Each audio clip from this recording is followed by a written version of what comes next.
almost we done the configuration part, troubleshooting part, this section. Still we have this netconf and restconf. We'll cover this all in one go, DNS enter. So moving to security, we have done this line protection, this ACL COPE, right? Again, these all are the theory part. Okay. So we'll cover this also. Not today. Next week हम इसको covering करेंगे. मैं आप लोग कुछ interesting बताता हूँ, automation को बताता हूँ, right? So still we have around 50 minutes, तो थोड़ा सा हम ऑटोमेशन की बात करते हैं, राइट? क्योंकि हमें इसको भी करना है, तो थोड़ा सा फ्लेवर्ड वे में हम थोड़ा कुछ कुछ चीजें करते रहते हैं, क्योंकि ज्यादा थ्योरी हो जाएगा तो फिर आप लोग बोर हो जाओगे. तो let's not go in that way, छोटी छोटी चीजें करते हैं. तो देखो, nowadays like the way of working of networks has been completely changed, right? अब मैं चेंज कहता हूं तो इसका मतलब क्या हुआ? चेंज का मतलब क्या हुआ, कैसे चेंज हो गया? क्योंकि पहले जब हम एक इंजीनियर हुआ करते थे, so we just have to focus about normal routing switching. ठीक है, जो हमारे पास नॉर्मल एक राउटिंग स्विचिंग हुआ करता था, उसको हम फोकस किया करते थे. बट अभी जो तरीका है काम करने का, वो बिल्कुल चेंज हो गया है. The networks are more intelligent. ठीक है, उसमें आपको बहुत ही कॉम्प्लेक्सिटी आ गई है. Things are not like in the legacy way. तो आपको बहुत सारी चीजें आपको बेसिकली टूल्स के थ्रू करने पड़ते हैं. जैसे ऑटोमेशन टूल बोलते हैं, उसके थ्रू आप बहुत सारी चीजें आप करते रहते हो, right? So the problem is कि आप जब इतना सारा चीजें करते हो तो आपको ऑटोमेशन भी आना चाहिए, राइट? अगर आपको ऑटोमेशन नहीं आता है, so you are not going to survive. This is an idea. So being a network engineer, आपको बेसिक चीजें नेट ऑटोमेशन, इवन सीसीआई आप लोग करोगे तो आपको वहां पर भी ऑटोमेशन देखने को मिलेगा. बिना ऑटोमेशन का आप वहां पे सीसीआई नहीं कर सकते हो.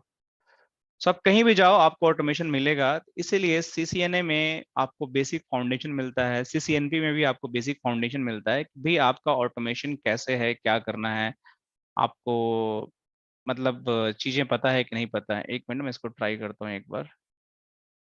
सो let me just try it. Connect connect connect. Okay, admin admin 2 3 4. ठीक है. अरे यार, पासवर्ड क्या था? ये था ना, एडमिन. ओहो, यूजर नेम गलत था. रुक जाओ,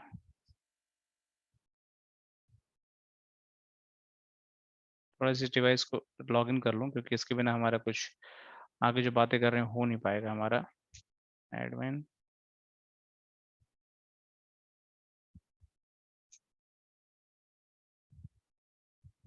यस, ठीक है. सो हम बात कर रहे हैं कि ऑटोमेशंस की. ठीक है, सो ऑटोमेशंस क्या है कि आज का जो हमारा नेटवर्क है, that is software defined networks. उसके अंदर क्या है कि बहुत सारे आपके ऐसे ऐसे कॉन्सेप्ट यूज हो रहे हैं, जो मैं आगे बात करूंगा. कि जैसे रेस्ट एपीआई के बारे में बात करते हो, रेस्ट कॉन्फ के बारे में बात करते हो, नेट कॉन्फ के बारे में बात करते हो, ये क्या होते हैं, किस तरीके से काम में आते हैं. Will discuss more about it. But in the long story short, कि if you want to become a next generation network engineer, so you can not run away from the automations. आपको ये बेसिक चीजें पता होना चाहिए कि आपकी जो आईओएस इमेज है, जिस डब्बे पे आप काम करते हो, उसके बैकएंड लैंग्वेज क्या है, right? How we can prepare this script. जैसे आपको कोई बोले कि you just have to bring the, आपके पास जो भी, जैसे आप एक इंजीनियर हो, आपको मैं एक टास्क देता हूँ, सिंपल सा टास्क है कि you having 1,000 routers, right? And you just have to pull all host name of routers. एक छोटा सा task, right? You have to do this. क्या करोगे आप? Might be you having 10 engineers in the shift, right? So वो engineer क्या करेंगे कि everyone will take 100 routers, right? और वो मैनुअली जाएंगे, यही तरीका है ना, मैनुअली लॉग इन करेंगे. And after logging the router, they start pulling the host names, start pulling the host name, और वो अपना एक्सेल फाइल में उसको रखेंगे. सो this is the way of the legacy network. कि आप जाते हो, लॉग इन करते हो और फिर उसमें आप करते हो। या फिर दूसरा तरीका ये हो सकता है कि अगर आपके पास कोई मतलब एक यूनिफॉर्म वे में होस्ट नेम है और आपके पास टूल है, तो आप वहां से फिगर आउट कर सकते हो। But again you required some kind of the intelligence. But आपके पास वो इंटेलिजेंस नहीं है। सपोज करो company is the raw company और वहां पे कोई इस तरह कोई मैकेनिज्म नहीं है, कोई इंटेलिजेंस नहीं है, and still you have to do such kind of the small small work. किसी ने पूछा कि आपके जितने भी राउटर्स हैं उस पे जाकर आप, चलो होस्ट नेम तो बहुत इजी से आप निकाल दिया, मैंने पूछता हूँ कि जी जितने लूप बैक बने हुए हैं उनके सबकी आईपी निकालो आप जाकर। 1000 राउटर्स हैं, आप कितने राउटर पे लॉग इन करोगे? It's become the monotonous work, right? So to mitigate this kind of the problems, ये तो बहुत सिंपल से एग्जांपल है, but it could be more relevant example. जैसे आपको बोला गया कि आपके 1000 राउटर पे एनटीपी सर्वर्स के आईपी चेंज करने हैं, right? IP need to be change, it's very relevant, आप लोग करते होगे। सो आपको मैनुअली सारे राउटर पे जाना पड़ेगा and you have to do all changes. हो सकता है कोई एक्सेस लिस्ट मॉडिफाई करना पड़े, हो सकता है कि आपको कोई एसएनएमपी की कॉन्फ़िगरेशन करनी पड़े जो कि ग्लोबल एक हो सकता है, कोई इस तरीके के आपके सिक्योरिटी डोमेन को ब्लॉक करना पड़े, इंटरनेट पे एसीएल ब्लॉक करना पड़े। So you have to go each and every devices and you have to perform each and every task. But when I talk about the automations, automation is very like broader word.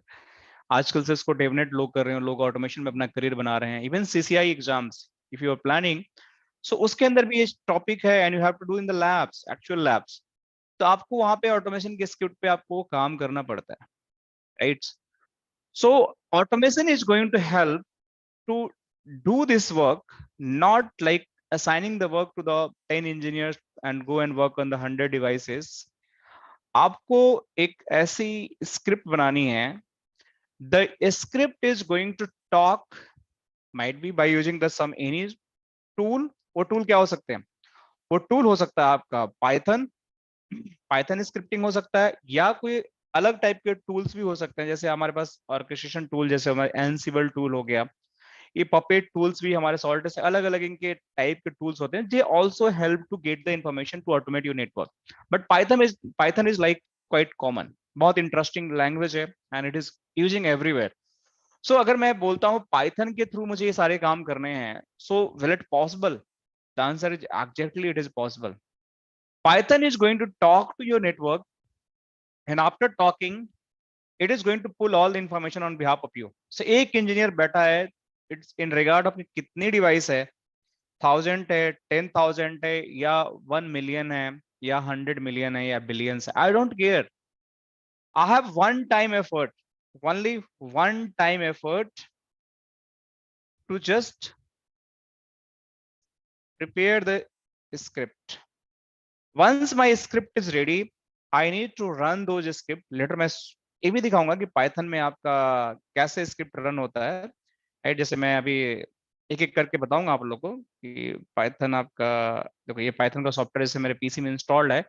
ये Python अभी जो मैं box के अभी खोल रखा हूँ, किस तरीके से इस बॉक्स से बात करेगा, एंड बात करने के बाद how it is going to interact with this box. And जो आप यहाँ पे मैं कमांड चला रहा हूँ, जैसे मैं यहाँ पे कमांड चलाता हूँ, right? Show IP interface brief, show IP interface brief. So how this command is going to populated in this Python script? This is the second task, probably आज हम इसको नहीं करेंगे, we'll discuss in the next class कैसे होता है।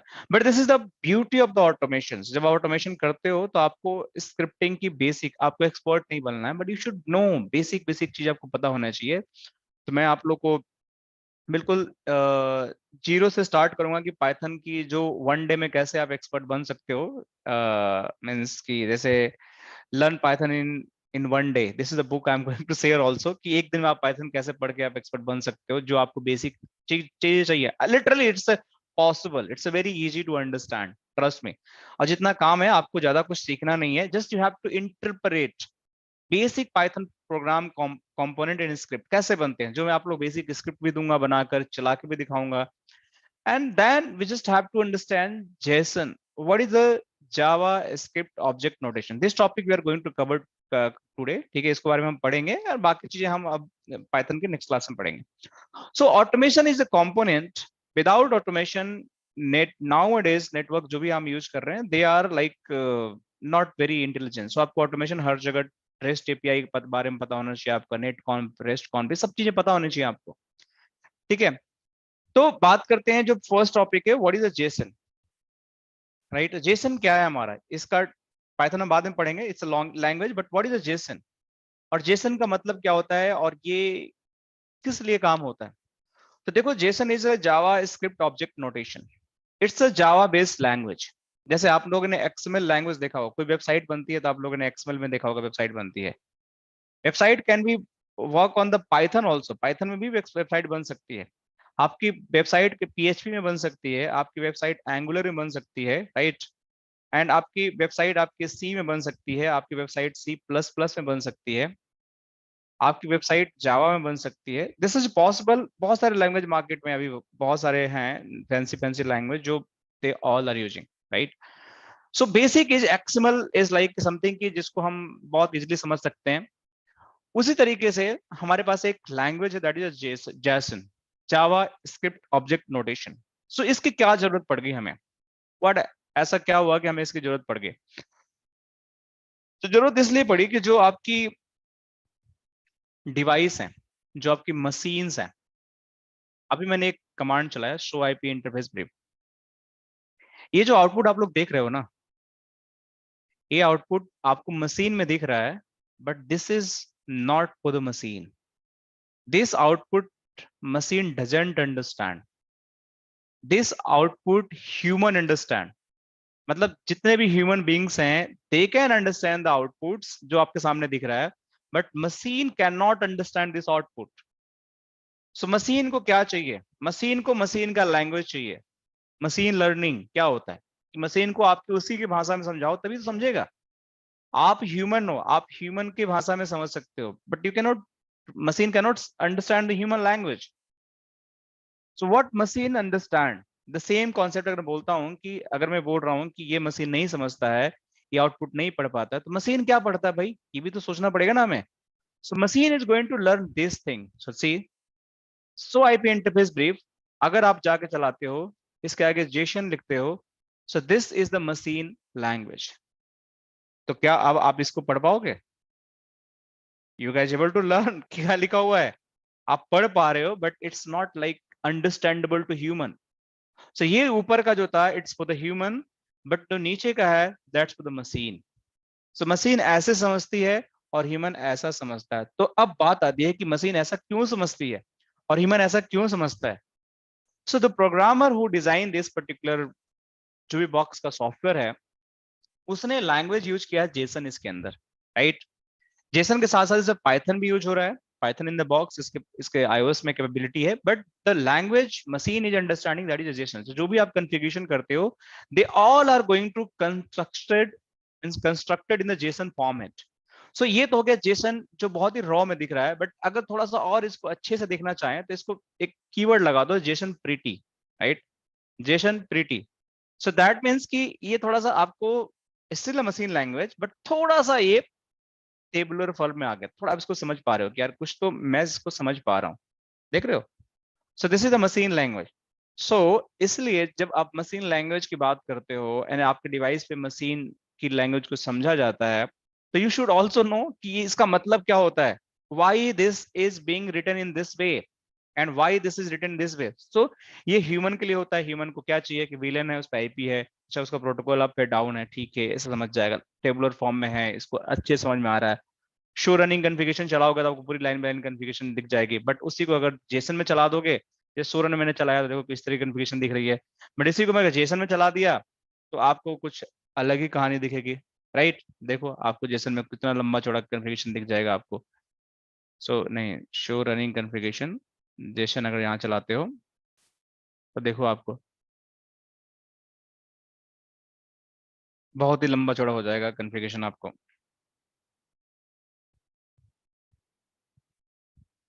आने दो उसको।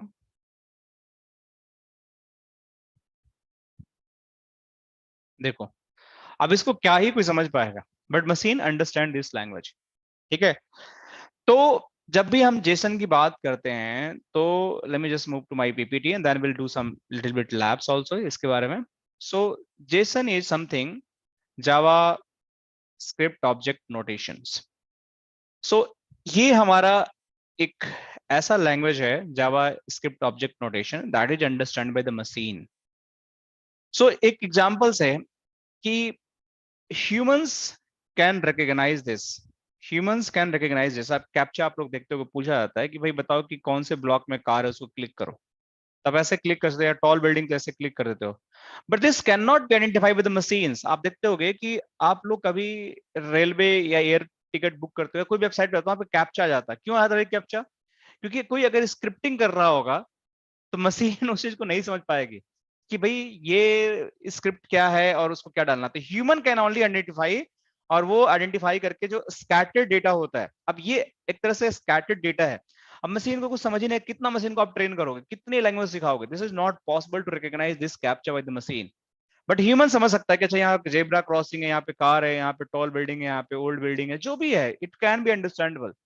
सो human can understand any kind of the formatted data, at least वो कुछ ना कुछ देख लेगा। But machine only understand the formatted data, वो स्ट्रगल करता है to understand the unformatted data. So इसलिए जब मशीन को बताया जाता है तो machine always always have to understand the formatted, उसको उसी तरीके से ट्रेन करना पड़ता है कि भाई तुझे समझना है, और you just have to understand in this way. So moving to next, कि जैसे ये टेस्ला की एक कार हमारी है, right? So this is Tesla car. So Tesla car को अगर मुझे क्लासिफाई करना हो, मशीन को बताना हो, तो how it is going to be classify? तो this car can be classify कि मैन्युफैक्चरर कौन है, टेस्ला है, फ्यूल क्या है, इलेक्ट्रिक है, माइलेज क्या है इसका 99 है, हाईवे पे क्या है 93 है, राइट, सिटी में 99 है, आपका कलर क्या व्हाइट है। सो आपको तो ये दिख रहा है, बट आप अगर देखते हो थोड़ा सा ध्यान देकर, this data is very well structured, कि आप मैन्युफैक्चर लिखते हो, टेस्ला लिखते हो, मॉडल लिखते हो, कॉलन से सेपरेट करते हो, colour in white. So this is the key, मतलब की ये हुआ कि आप पूछना क्या चाहते हो, इसकी वैल्यू क्या होगी, तो की वैल्यू, की वैल्यू सी भी की हो गई, ये इसकी वैल्यू हो गई, ये एक की पैरामीटर हो गया, इसकी वैल्यू हो गया, ये आपके की हो गया, इसकी वैल्यू हो गया। तो मशीन जब भी किसी भाषा में किसी भी चीज को समझती है तो हमेशा की वैल्यू पेयर्स में समझती है, कोई भी स्कैटर्ड डेटा को नहीं समझती है। सो जब जावा स्क्रिप्ट ऑब्जेक्ट नोटेशन की बात करते हैं तो the language in design, the language has been designed in such way machine understand the value which is like constructed or written in key pair value and separated by comma. सो आगे इसके बारे में समझते हैं, इसका मतलब क्या हुआ, कि मतलब कि आपको जो भी डेटा लिखना है that should be well structured, उसको आपको एक फॉर्मेट में लिखना है जो उस फॉर्मेट के लिए आपको डिजाइन करना है। सो जैसे एक जेसन का सिंपल सा है कि अगर मुझे पूछना है कि my name is Pankaj Singh है, अगर यही बात मुझे मशीन को बतानी है तो मशीन को कैसे बताऊं कि मेरा नाम पंकज सिंह है। सो मशीन को अगर जावा स्क्रिप्ट ऑब्जेक्ट नोटेशन के लैंग्वेज में बताना है, हर लैंग्वेज का अलग अलग तरीका होता है, बट अगर जेसन में बताना है मशीन को, तो आपको बताना पड़ेगा कि फर्स्ट नेम आपको लिखना पड़ेगा, और उसको इन्वर्टेड कामा में लिखना पड़ेगा, and it should be separated by the colon, and दस आपका उसके आगे वैल्यू लिखना पड़ेगा कि फर्स्ट नेम आपका ये है, और फिर इसको भी आपको इन्वर्टेड कॉमा में लिखना पड़ेगा, लास्ट नेम फिर आपको लिखना पड़ेगा, फिर तो मशीन को पता चलेगा अच्छा his name is Pankaj Singh. अगर मैं सिंगल कॉमा यहाँ कर दिया, यहाँ कर दिया, तो भी मशीन नहीं समझ पाएगी।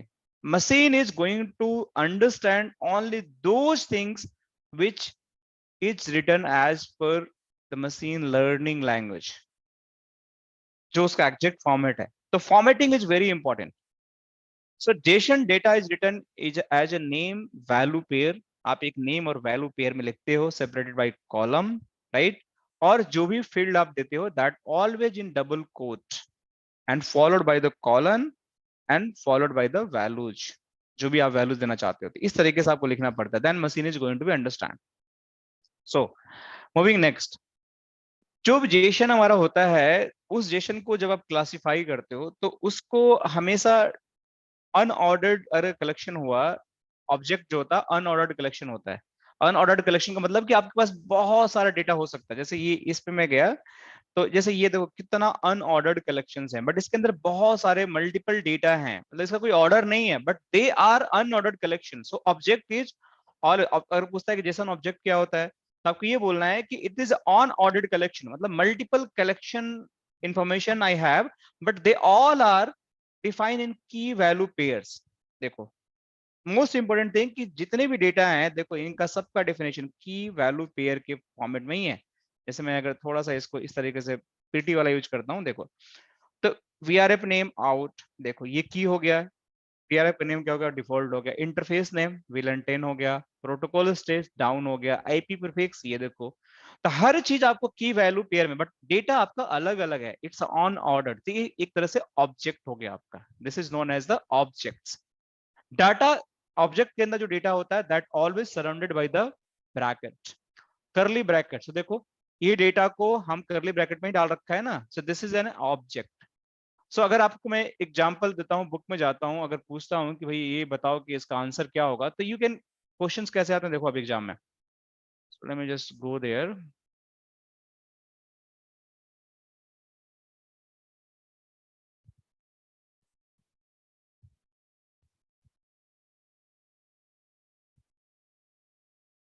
देखो बहुत इजी जो क्वेश्चंस आते हैं, just you have to understand. अब ये पूछा है which is the following JSON format, आपको पूछा गया पहला क्वेश्चन ये, पहला ये है इस तरह से लिखा हुआ, दूसरा ये लिखा हुआ है, तीसरा ये लिखा हुआ है, चौथा ये लिखा हुआ है। तो आप लोग बता नहीं सकते हो कि देखो हमारा जो करली ब्रैकेट के अंदर होता है और जिसके अंदर हमारा डबल कोट में वैल्यू होती है, सेपरेटेड बाय कॉलम होता है, दैट इज जेसन। पहला आंसर सही है, ऐसा कुछ हमने पढ़ा नहीं है अभी तक, ये भी नहीं पढ़ा, ये भी नहीं पढ़ा।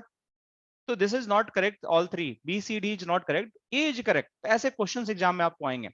सो कहने का मतलब कि जो आपका ऑब्जेक्ट होता है that is under in the करली ब्रैकेट्स, एंड जो आपकी जो की पेयर वैल्यूज होती हैं, अनऑर्डर डेटा होता है, they always going to stay in the this format. So जिसको हम बोलते हैं ऑब्जेक्ट, ठीक है।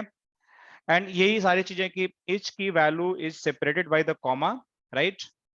सारे को कॉमा सेपरेट करना है, बट लास्ट वाला को कॉमा से नहीं सेपरेट करना, जहां पे आपका खत्म हो रहा है। जैसे देखो ये कॉमा सेपरेटेड है, पहला ऑब्जेक्ट है, दूसरा ऑब्जेक्ट का पहला मतलब ये वैल्यू है, दूसरा है, तीसरा है, चौथा है, पांचवा है, छठवां, सब कॉमा से मतलब कॉमा से एंड है, लेकिन लास्ट की वैल्यू देखो आप, इट इज नॉट। यही मतलब है कि जो लास्ट का होता है, इच की value pair is separated by comma, not the last one. Trailing comma must not be used, last का नहीं यूज करना है। और सारे जगह आपको डबल कोट ही यूज करना, सिंगल कोट भी नहीं यूज करना। जो भी आप की पेयर वैल्यू डालो आपको डबल कोट ही यूज करना है। जैसे एग्जांपल देखो ये रहा, ठीक है।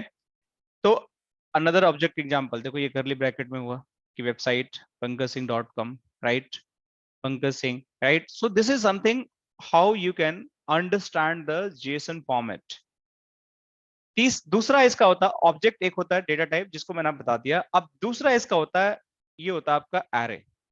सो एरे अगर आपको समझना है तो ये एक ऑर्डर्ड लिस्ट में होता है, एक ऑब्जेक्ट ऑन ऑर्डर में होता है, लेकिन एरे जो होता है हमेशा ऑर्डर्ड लिस्ट में होता है।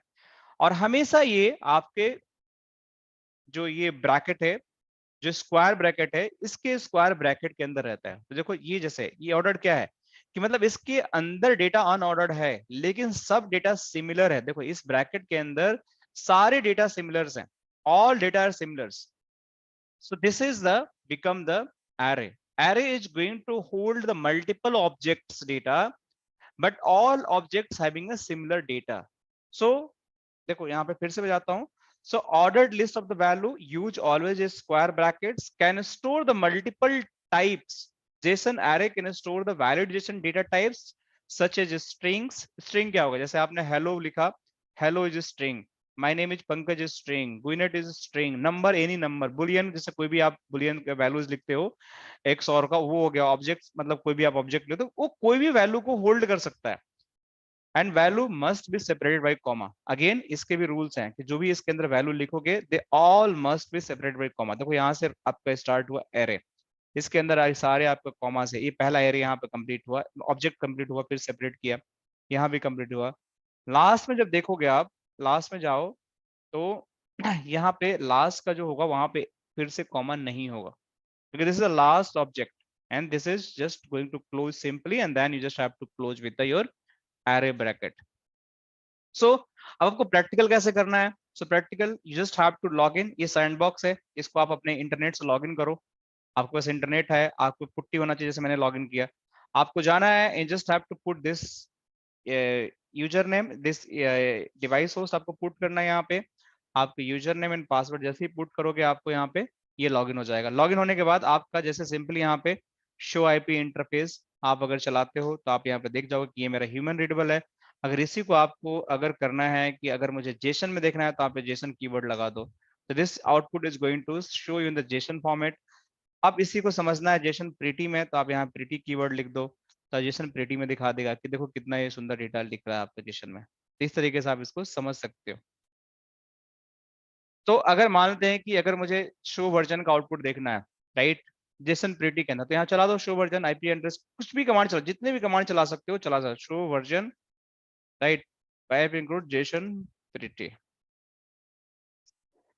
सो यहाँ पे देखो आपका जेसन प्रीटी के बारे में पूरा, तो ये पूरी चीजें आपको बता रही है कि ये str इज स्ट्रिंग, हम आगे बताएंगे पाइथन में क्या होता है, कैसे इसका मतलब होता है। देखो ये सारी चीजें शो वर्जन का ही आउटपुट है, बट ये अगर इसको सिंपल इस तरीके चलाते हैं शो वर्जन को, तो आपको कुछ ह्यूमन रीडेबल में आपको दिखता है, बट यहाँ पे आपको देखो इस तरीके का शो वर्जन आपको दिख रहा है कि आपका वर्जन क्या है, टैग सपोर्ट क्या है, आपका डॉक्यूमेंट क्या है, कॉपीराइट क्या है, बट इसमें इस तरीके से प्रिटी में दिख रहा है। अगर आप प्रिटी कीवर्ड नहीं लगाते तो फिर आपको और भी मतलब थोड़ा सा कॉम्प्लेक्स डेटा दिखता है which can not be easily understandable.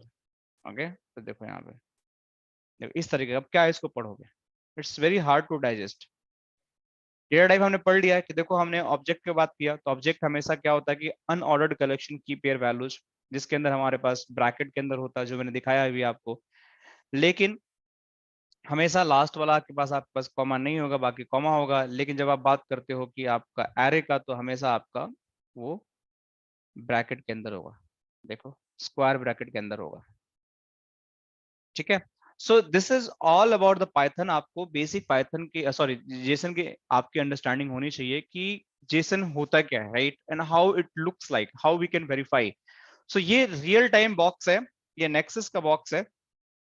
ये सारे जो एडवांस जो हमारा जेसन पाइथन है ना, ये हर बॉक्स पे नहीं चलता, इस पे पाइथन भी चलता है। इस पे पाइथन चलाऊंगा तो पाइथन भी चल जाएगा। तो अभी पाइथन मोड में आ गया, देखो।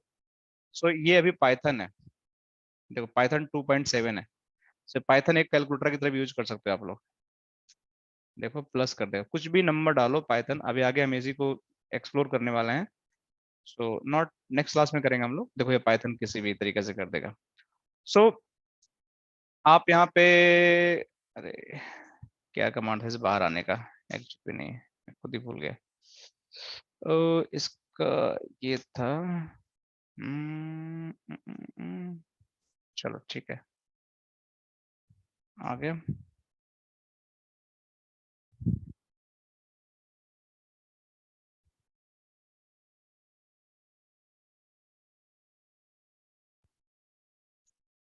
ठीक है, आपको पिट लिखना है and then you close the bracket, then it is come out from the Python script. ठीक है, तो will discuss more about it. ठीक है, बट अभी जेसन का आप लोग को समझना है कि कभी भी आपको मतलब कि जेसन का लैंग्वेज मिल जाए, सो आपको उसमें से समझ में आना चाहिए कि जेसन बेस्ड स्क्रिप्ट, तो आपको देखते ही समझ में आना चाहिए कि आपका ब्रैकेट कैसे लगा होना चाहिए, राइट, आपका वो कैसा लगा होना चाहिए। देखो ये सारे जेसन बेस्ड स्क्रिप्ट है, देखो ये देखो।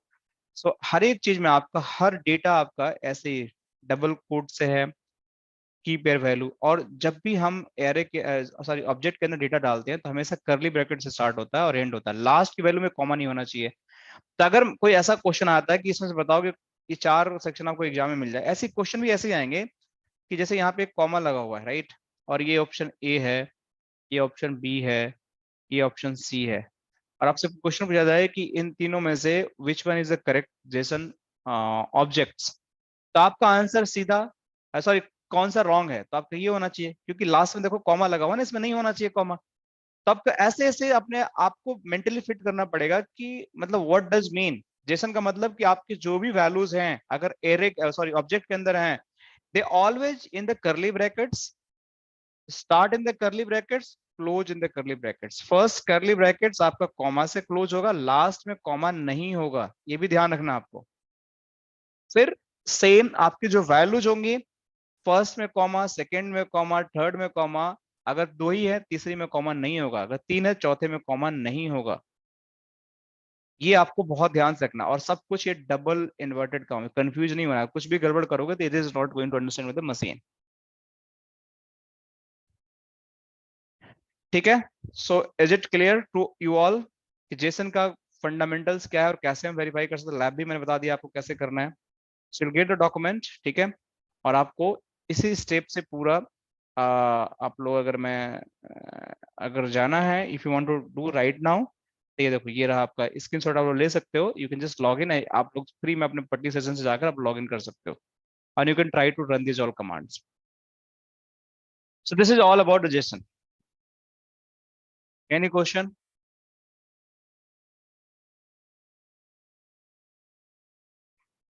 ठीक है, so what we can do, अभी के लिए हम इतना ही छोड़ देते हैं, right? And let me stop.